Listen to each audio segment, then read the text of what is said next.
it was on the Tom Bilyeu podcast, and he was saying, he's like, if you really want to be happy, this sounds terrible to a lot of people. He was like, saying that as well. Like, he's like, this could sound terrible to a lot of people, but you have to detach yourself and your emotions from even the people closest to you in your life, which includes your wife, which includes your parents, which includes your siblings. You have to have a certain detachment there, where it's like, when I say detachment, I mean like where these people cannot fiddle with your emotions.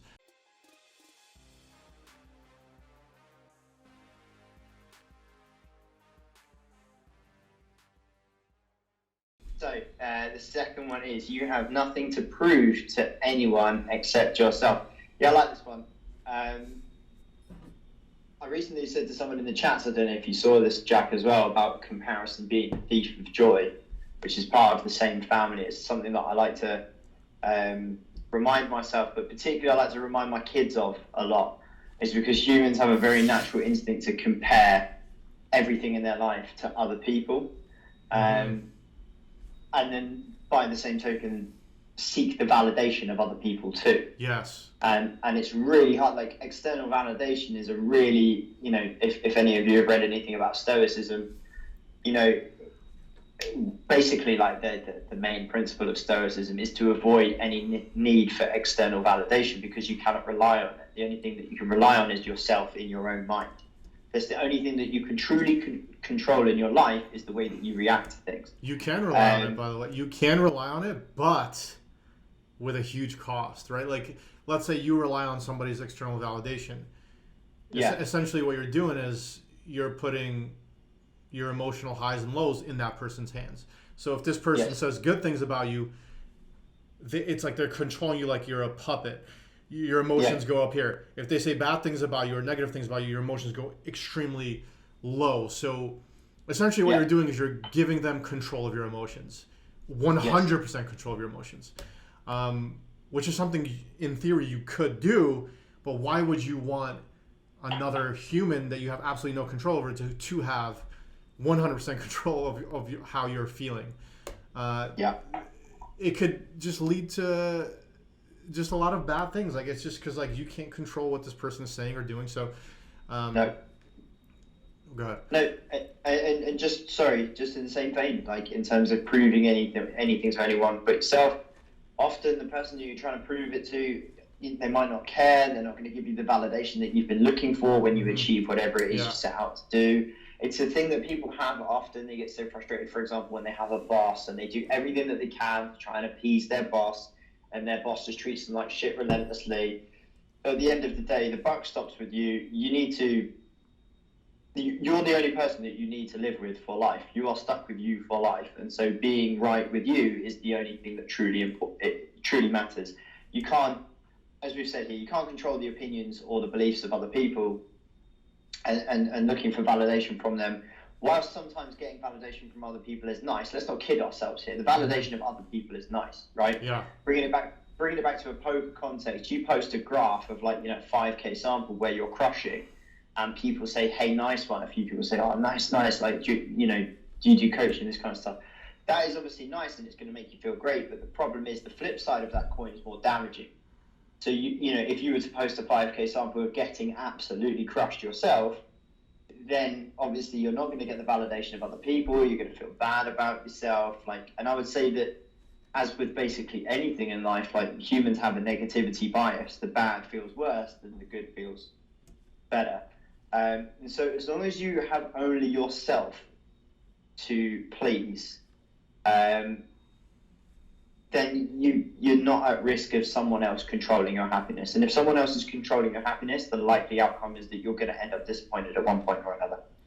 Yeah, it's really also about like how strong your self-esteem is as well. Like, that has something to do with it as well. Because let's say, for example, like, we're hypothetically speaking now, someone just comes up to you and is like, "Scott, you're a very ugly person," let's just say, which is a very hurtful thing to say to somebody. And this example is coming from a guy named Sagudaro, the Sagudaro guy or whatever. Has this been on your mind, by the way, Jack? Are you trying to tell me something? No. So this guy Sagudari or whatever. He's like the master of like stoicism, let's call it. And he brings up this example. He's like, somebody could come up to me and say like, listen, you're the best looking. Let's say Scott. Somebody comes up to you and says, you're the best looking guy I've ever seen. You're such a good looking guy. It would feel far more accurate now. Yeah. So it would feel good for somebody to say that about you. He's like, but for me, talking about himself, Sagudari, he's like, if somebody says that to me, I don't change the perception of myself because I know myself. And he says, if somebody comes up to me and says the opposite of that, you're a very ugly person and, you're this and that. He's like, again, that doesn't change who I am. So let's say if hypothetically speaking, somebody came up to you, Scott, and says, you're very ugly. Does that change the way you look? Not in the logically. Like emotionally, like in that moment, you might be like, wait a second, like that hurts my feelings. But maybe my nose is a little bigger than I thought, or that. Yeah, something like that. But like logically, objectively speaking, no, nothing has actually changed. So he's like, if somebody says something about you, that hasn't changed who you actually are. So if you actually believe yourself to be like, let's just, go even beyond looks. Let's just say somebody says you're a terrible human being, like you're just an asshole. Or somebody says you're just such a kind soul. You're just like, you're such a good person. Like one feels good, one feels bad. And he says like, but regardless of what somebody says about you, if you're very sure about yourself and your self-esteem is really high and you're so confident within yourself, then it wouldn't matter too much if somebody says something really good or something really bad. It would matter because we're humans, let's be real. It would matter, but it wouldn't drastically, matter. It wouldn't drastically make you change the viewpoints you have about yourself. But if you're at a level like Sagudari, for him, it's like, it doesn't matter at all. He's just like, somebody's like showering him with compliments. He's just like, thank you. And if somebody's saying bad things, he's like, whatever, Is he one of the people, do you remember that scale from the book that we did? The Enlightenment scale. Levels of energy. Is he one?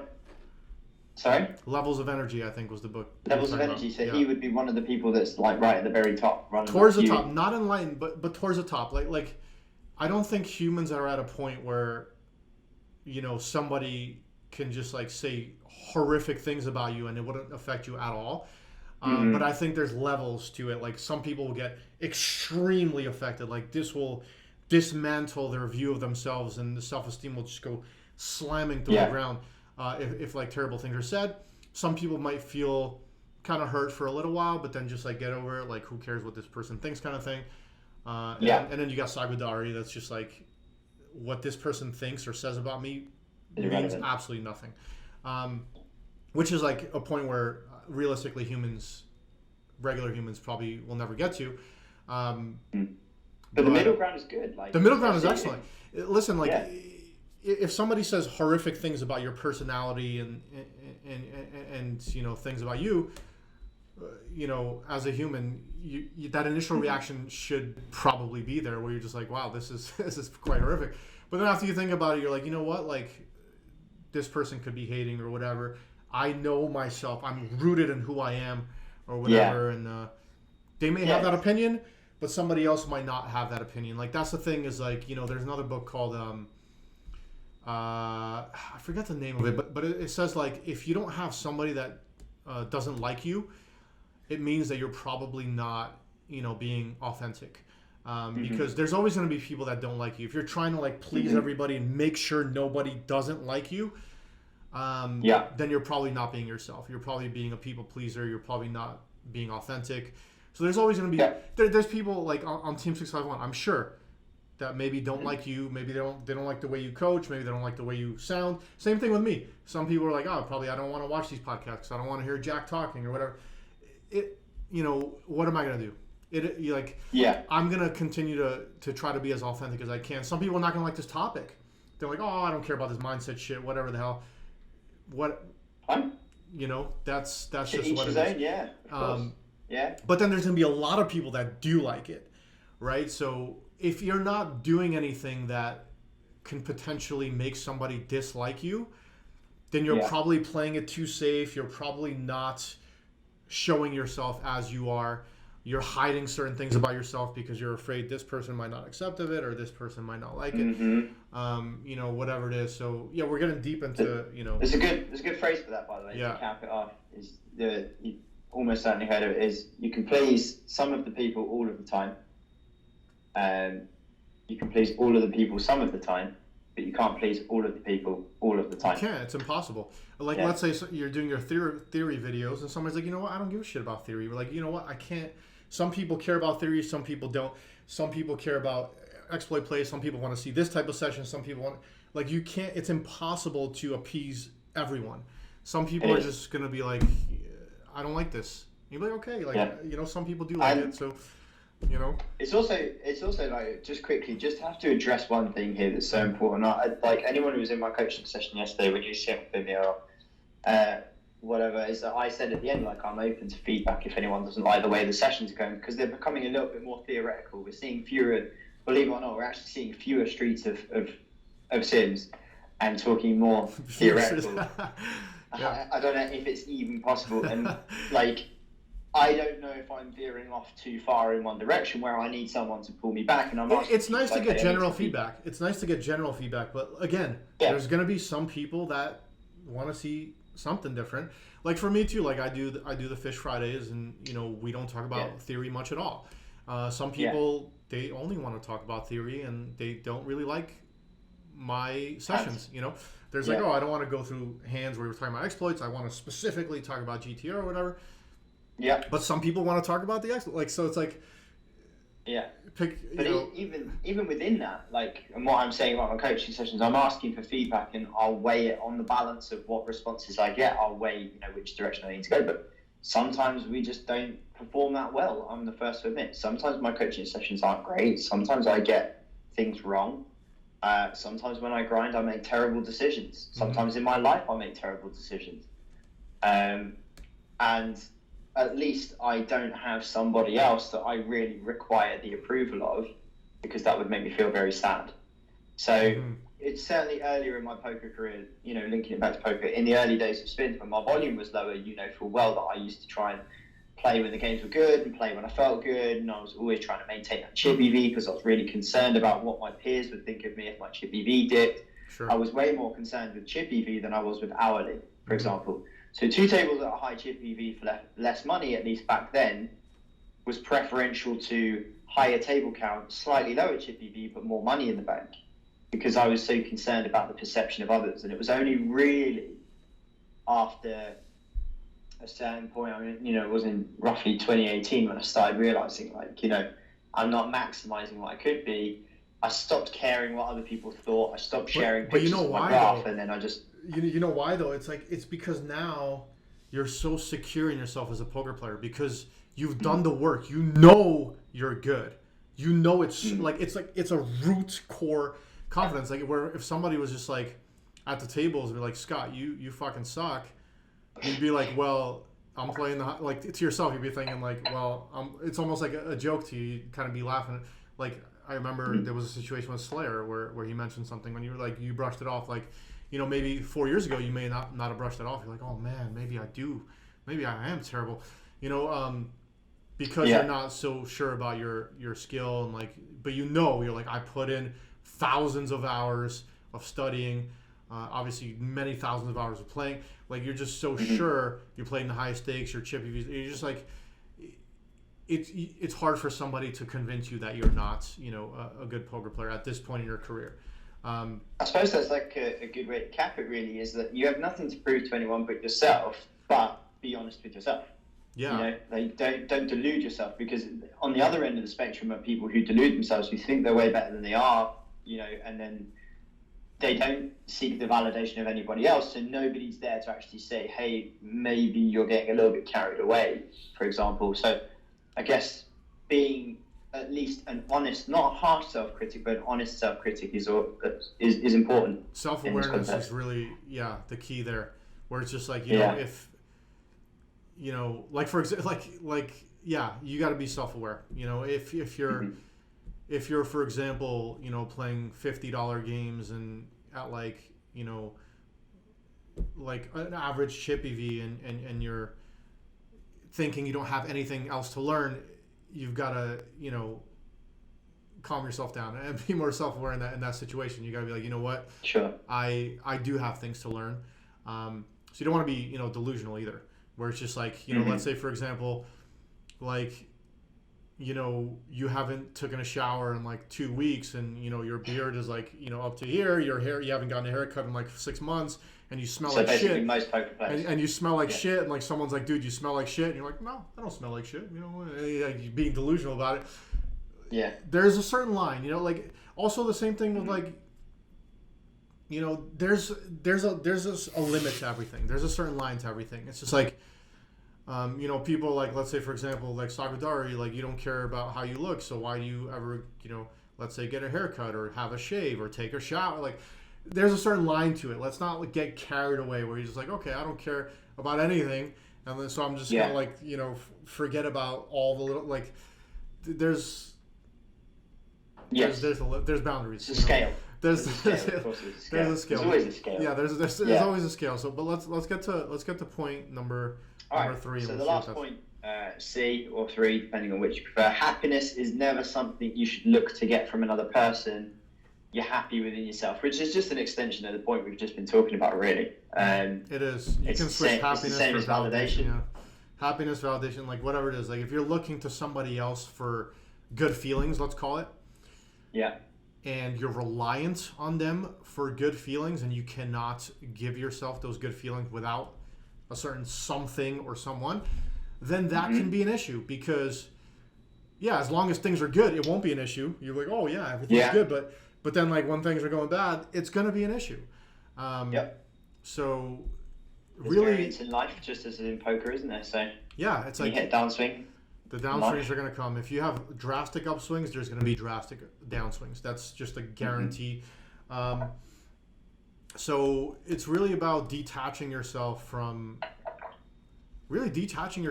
what other people think, say, and even feel about you. So it's like you have to be able to provide yourself those, those feelings of happiness just within yourself. And like the best mindset, it's funny. There was a guy on, it was on the Tom Bilyeu podcast, and he was saying, he's like, if you really want to be happy, this sounds terrible to a lot of people. He was like, saying that as well. Like he's like, this could sound terrible to a lot of people, but you have to detach yourself and your emotions from even the people closest to you in your life, which includes your wife, which includes your parents, which includes your siblings.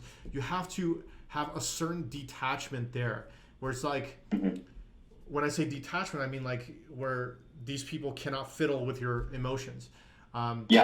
Where he's like, you give yourself all those positive feelings, you give yourself all the happiness, and you view every single thing else in your life, including your wife and your parents and your siblings, as a bonus. Like these people don't owe you anything. Don't view it as they owe you something and they have to, do this and that, because if they don't, then you're just going to be let down. So he's like, a better mindset is to view these people as just a bonus in your life. They're all a bonus, but you within yourself are whole and complete and are capable of giving yourself all the happy emotions or anything that you ever need in your life. Everyone else, including your spouse or whatever, is just a happy bonus to it. And when you do that, there's a certain level of detachment there that's very healthy, where it's like, you guys are not like going through these massive highs and lows, and like not everything is just like so extreme, where you're just kind of level, and like, if and it's just a happier way to live life. And you can tell this guy was like, he was just like a very happy guy, and he's like somebody that's done a lot of studies in the mind and stuff. He's like, being detached is like the way to go. And there's obviously there's a level of attachment with everything in your life. There's going to be a level of attachment to every single person that is in your life, but make sure it's not like such a drastic, like where it's like, without this person's approval or without this person's happy like without this person's like what they give me, like I would not be I would as not be whole and happy complete. myself. Yeah. Yeah. Like that's really, yeah, go ahead. Without sounding morose as well, like you say, without this person's approval, without this person's happiness, but even more to the point, without this person, because Yeah. I hate, without being too grim. Life is impermanent. People. You take a spouse, for example. Any day they could just up and decide to leave you, or Anytime. the worst case scenario happens that they pass away, like suddenly or otherwise, and then you're left without them, and then you have no source of validation for yourself, and that's going to have a huge strain on your mental health. So losing the person that is closest to you is extremely traumatizing at the best of times.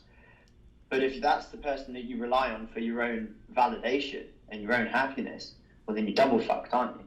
Yeah, I mean, like the thing is, yeah, in a situation like that, like let's say if your spouse leaves you, let's just say, for example, let's just talk about that.